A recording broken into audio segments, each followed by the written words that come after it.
திரு Edappadi K Palaniswami AIADMK பொதுச் செயலாளர் கூறிய ஒரு விளக்கம் தலைப்பு செய்தியாக இருக்கிறது. அதிமுக பாஜக கூட்டணி பற்றி அவர் கொடுத்திருக்கக்கூடிய விளக்கம், தேசிய ஜனநாயக கூட்டணி ஆட்சி என்று சொல்லும்பொழுது அது கூட்டணி ஆட்சி, கூட்டணி கட்சிகளும் பங்கு பெறக்கூடிய மந்திரி சபை ஜெயித்தால் அப்படிங்கிற ஒரு எண்ணம், அப்படிங்கிற ஒரு ரிப்போர்ட்டை லாஸ்ட் வீக் பார்த்தோம். அதற்கு ஒரு விளக்கம் கொடுத்திருக்கிறார். திரு அமித்ஷா அவர்கள் எங்கேயும் கூட்டணி ஆட்சி என்று சொல்லவில்லை. ஆட்சியில் பங்கு என்ற கோரிக்கையோ கோஷமோ இந்த அணியில் இல்லை. கூட்டணி தானே தவிர கூட்டணி ஆட்சி இல்லை என்று அவர் சொல்லியிருக்கிறார். இன்னும் நிறைய விளக்கங்களும் கொடுத்திருக்கிறார். இன்னும் பல கட்சிகள் தேசிய ஜனநாயக கூட்டணியில் இடம்பெறும். தேர்தலுக்கு ஓராண்டு இருக்குது. இதனால் பல கட்சிகள் வர வாய்ப்பு இருக்கிறது.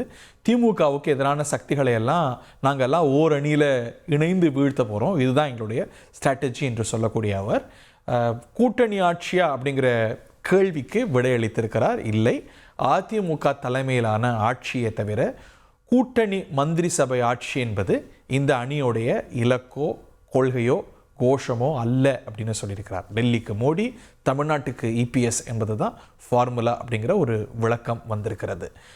திரு அமித்ஷா அவர்கள் போட்ட ட்வீட்டிலேயோ பிறகு கடந்த வார பத்திரிகையாளர் சந்திப்பிலேயோ ஏற்பட்ட ஒரு எண்ணம் என்பது, அமித்ஷா சொல்வது இந்த கூட்டணி அறிவிப்புடைய சாராம்சங்களில் ஒன்று, இது தேசிய ஜனநாயக கூட்டணி ஆட்சி எனில் அதிமுக மட்டுமல்லாது பாஜக கூட பங்கு கொள்ளக்கூடிய ஆட்சி அப்படிங்கிறது தான் இந்த ஒப்பந்தம், இந்த ரெண்டு பேருக்கும் ஏற்பட்டிருக்கக்கூடிய உடன்படிக்கை அப்படிங்கிற ஒரு புரிதல் ஏற்பட்டது, அப்படிங்கிற ஒரு விளக்கம் கிடைச்சது. ஆனால் இன்று அதை விளக்கியிருக்கிறார். நாங்கள் குறிப்பிட்டது, திரு அமித்ஷா அவர்கள் குறிப்பிட்டது கூட்டணியை தவிர கூட்டணி ஆட்சி அல்ல அப்படின்னு சொல்லியிருக்கிறார்.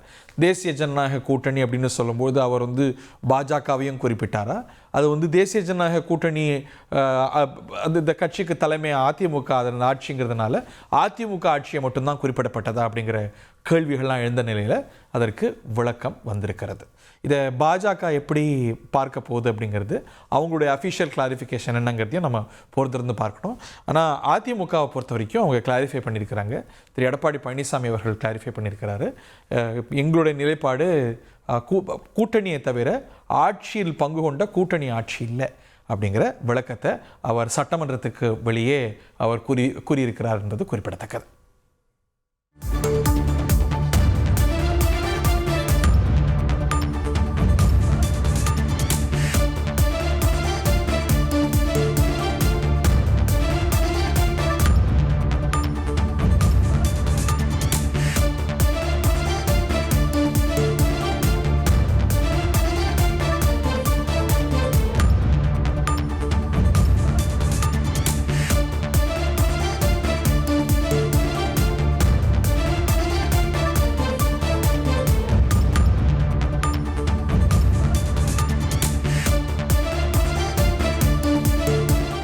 நம்முடைய திரு துக்ளக் ரமேஷ் மூத்த பத்திரிகையாளர் இணைந்திருக்கிறார்.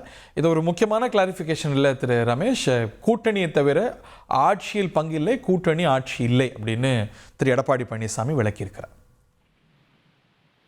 நான் அன்றைய தினம் செய்தியாளர்கள் சந்திப்பை நேரலையில் பார்த்த வகையிலும் சரி, நேரடியாக அந்த செய்தியாளர் சந்திப்புக்கு சென்றிருந்த சக பத்திரிகையாளர்களிடம் பேசிய வகையிலும் சரி, மீண்டும் ஒருமுறை பேசிய வகையிலும் சரி, திரு அமித்ஷா அவர்கள், மாண்புமிகு மத்திய உள்துறை அமைச்சர் அவர்கள் தமிழகத்தில் கூட்டணி ஆட்சி என்பதை அழுத்தமாகவே தான் வெளிப்படுத்தினார். அதன் பிறகு ஒரு கேள்வியில் 1-2 மந்திரிகள் இடம்பெறுவது பற்றி கேள்வி கேட்டபோது, பாஜக சார்பான பிரதிநிதிகள் இடம்பெறுவது பற்றி கேள்வி கேட்டபோது, அது தேர்தல் முடிந்தவுடன் பேசுவோம் என்று சொன்னார். இதுதான் நடந்தது. Sir, exactly sir. இப்போ கூட்டணி மந்திரி சபைன்னா பிஜேபி இருக்கிறவங்களும் அங்கம் வைக்கிறது தான். ஸோ தேர்தல் முடிந்த பிறகு பேசுவோம் அப்படின்னாலே அது எடுக்கப்பட்ட நிலைப்பாடு இல்லை கூட்டணி ஆட்சிங்கிறது. அதுதானே கிளாரிஃபிகேஷன் வருது. You are clarifying it yourself. அப்படி பார்த்தால் இந்த பத்திரிகையாளர் சந்திப்பு குறித்து அப்படியே ஒளிபரப்பாகி கொண்டிருந்த நேரத்திற்கு பிறகு, அந்த செய்தியாளர் சந்திப்பு முடிந்த பிறகும், அல்லது அடுத்த காலை பத்திரிகையில் இந்த வரிகள் எல்லாம் இடம்பெற்று செய்திகள் தாங்கி வந்த பிறகோ திரு எடப்பாடி பழனிசாமி சொல்லி இருக்க வேண்டும். ஏன் இவ்வளவு காலம் அவகாசம் எடுத்துக் கொண்டார்? அப்படியானால் இந்த செய்தியை பார்த்து கட்சிக்குள் சலசலப்பு உருவாகி இருக்கிறது என்பதை எளிதாக நம்மால் புரிந்து கொள்ள முடியும். முதல்லயே மறுக்க வேண்டாம் அப்படிங்கிற ஒரு நல்லெண்ணமா கூட இருக்கலாம்ல. நல்லெண்ணமாக இருந்திருந்தால் இப்போதாவது திட்டவட்டமாக அவர் அறிவித்தாரா கூட்டணி ஆட்சி என்பதை அதிமுக ஏற்காது என்று சொன்னாரா? இப்போது ஆமா, ஏன் சொல்ல தயங்குகிறார்? ஏன் சொல்ல தயங்குகிறார்? ஒரு டிப்ளமசி இருக்குல்ல, அது வந்து ஒரு மாதிரி சொல்லலாம், வேற மாதிரி சொல்லலாம்.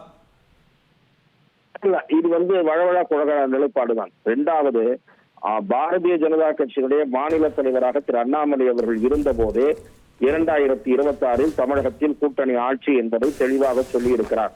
பாட்டாளி மக்கள் கட்சியினுடைய தலைவர், அதாவது இன்னும் அந்த சர்ச்சை இருந்தாலும் கூட தலைவர் அன்புமணி ராமதாஸ் அவர்களும் 2026 தமிழகத்தில் கூட்டணி ஆட்சி அமையும், பாமக இடம்பெறும் என்று கூறியிருக்கிறார். ஆக அந்த இரண்டு கட்சிகளும் தங்கள் நிலைப்பாட்டை தெளிவாக தெரிவித்து விட்டன. அதே போல அதிமுக தனது நிலையை இப்போதாவது தெளிவுபடுத்த வேண்டும். அதே போல இப்போது திரு அமித்ஷா என்ன சொன்னார் என்பதற்கு திரு எடப்பாடி பழனிசாமி கொடுக்கிற புதிய விளக்கத்தை ஏற்றுக்கொள்கிறதா தமிழக பாஜக என்பதை திரு நயினார் நாகேந்திரன் தெளிவுபடுத்த வேண்டும். பாஜக கூட்டணி ஆட்சி அப்படிங்கறதுல உறுதி காட்டும் நினைக்கிறீங்களா? பாரதிய ஜனதா கூட்டணி ஆட்சியை நோக்கி தமிழக அரசியல் செல்ல வேண்டும் என்று விரும்புவதை நான் நன்றாக அறிவேன். அதற்கேற்ற வகையில்தான் பாரதிய ஜனதா இந்த முறை அதிக இடங்களை கேட்கும் என்பது பலராலும் அறியப்பட்ட ஒரு செய்தியாக இருக்கிறது. இல்ல, இப்போ ஒரு கூட்டணி ஆட்சியா இதை தனி ஆட்சியா அப்படிங்கறது நம்பர்ஸ் தான் முடிவு செய்யும். அதை ரொம்ப பிரமெச்சூரா அறிவிக்கும் போது அதிமுக தொண்டர்கள் இருப்பாங்களான்னு தெரியாது. ஸோ அது ஏன் இந்த கட்டத்தில் அதை முடிவு செய்யணும்? அது ஒரு போஸ்ட்போல் சினரியோக்கான கட்டம் அப்படின்னு திரு எடப்பாடி பழனிசாமி அதிமுக தொண்டர்கள் மனநிலையை கருதி மேபி பிஜேபியோட பேசி கூட இந்த கிளாரிபிகேஷனை கொடுத்துருக்கலாம் இல்லையா? பாரதிய ஜனதா ஏற்றுக்கொண்டால் நாம் ஒன்றும் அதில் தலையிட முடியாது, தலையிடவும் போவதில்லை. அதல்ல பிரச்சனை. இப்போது அதிமுக பழைய வலிமையோடு தனித்து ஆட்சி அமைக்கிற வலிமையோடு பேரத்தை பேச முடியுமா என்பதுதான் கேள்வி. பல அரசியல் கட்சிகள் அதைத்தான் பார்க்கின்றன. இன்றைக்கு கூட்டணி ஆட்சியை நோக்கி தமிழக அரசியல் செல்லக்கூடிய வாய்ப்பு 2026 தேர்தல் தான் சரியான தருணம் என்று வெவ்வேறு கட்சிகள் கருதுகின்றன. ஆகவேதான் ஒவ்வொரு கட்சியும் தன்னுடைய பேர வலிமையை கூட்ட வேண்டும் என்று விரும்புகின்றன. இதை நாம் தொடர்ந்து செய்தித்தாள்களில் வெவ்வேறு தலைவர்கள் அளிக்கிற பேட்டியின் மூலம் பார்த்து கொண்டிருக்கிறோம். ஆகவேதான் சொல்லுகிறேன், அதிமுக பழைய வலிமையோடு இல்லை இத்தகைய நிபந்தனைகளை விதிப்பதற்கு. பட் வலிமையில இல்லைன்னா அவர் இன்னைக்கு அறிவிப்பாரா கூட்டணிக்கு வந்த அப்புறங்கிற கேள்வி இருக்கு. திரு அமித்ஷா என்ன சொன்னாருங்கிற கேள்வி எழுந்திருக்கு திரு ரமேஷ். அதை ரீவைண்ட் பண்ணி பார்க்கறது நல்லதுன்னு நினைக்கிறேன். I request you to stay.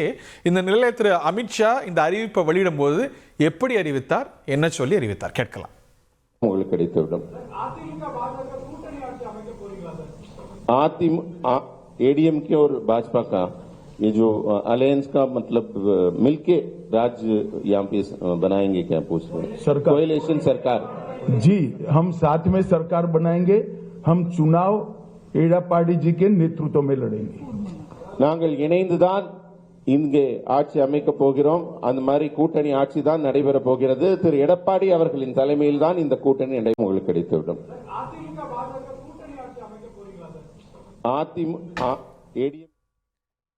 Thiru Ramesh, how do we interpret this?